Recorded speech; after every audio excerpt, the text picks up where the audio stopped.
Welcome, everyone. My name is Tracy Murphy-Poxtis, and this is Good to Great in Under 8, the weekly show for motivated professionals who want to start having greater business impact and more career fulfillment.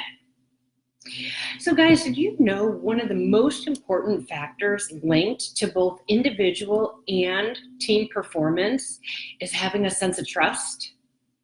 Yet I gotta tell you, in my work as a coach, I continue to be shocked all the time at the number of clients that tell me that they don't trust their boss or they don't trust their coworker or their team members. I'm always hearing things like, well, I'm not really confident that so-and-so on the team can really deliver. Or if I'm honest about what I actually can't do, I know so-and-so is going to use it against me. Or I know when push comes to shove that so-and-so on the team just isn't going to have my back. And so this really got me to wondering, why is there such an absence of trust in today's workplace?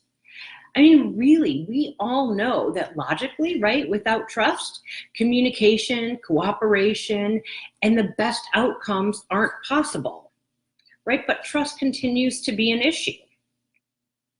So I don't have the magic answer for how to fix the problem, but what I do know is, and you guys probably know this also, that we can't change other people, right? We can only change ourselves and how we show up. And so this week, guys, I have a challenge for you. If you're not feeling like you have a lot of trust with your boss or your coworkers or your team members, here comes the challenge, right? First, ask yourself, how trustworthy would they find me?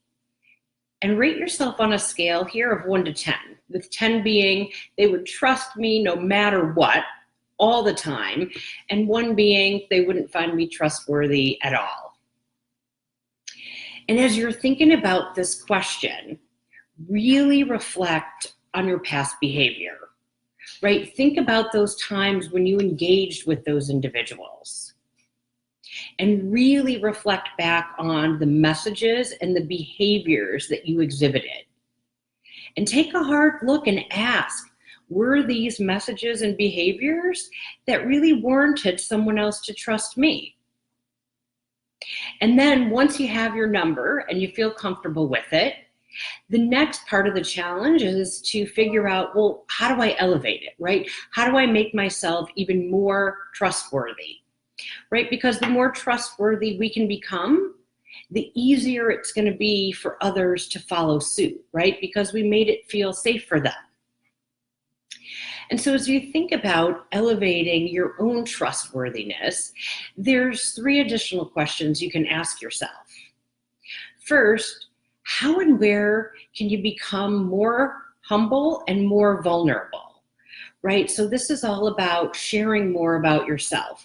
Sharing your stories, sharing some of your challenges and maybe even your shortcomings. The second question is all about how can you share more honest and caring feedback, right? Feedback that really demonstrates encouragement, right? Encouraging the other person and demonstrating that you have their best interest at heart. And then the last question you can ask around building your own trustworthiness is, am I really walking my own talk, right? Am I really living up to who I say I am, right? So if I truly value not having gossip in the workplace, am I really not gossiping? Right, so guys, trust is something that takes a ton of time to build. And yet something that can honestly be destroyed in just a few minutes.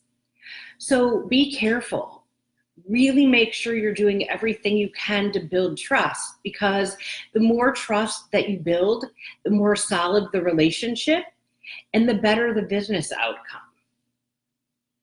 And if you are struggling with trust in either a business relationship, or if you're working on a team where trust just doesn't exist and you're open to getting some help, email me, tracy@tracymurphycoaching.com.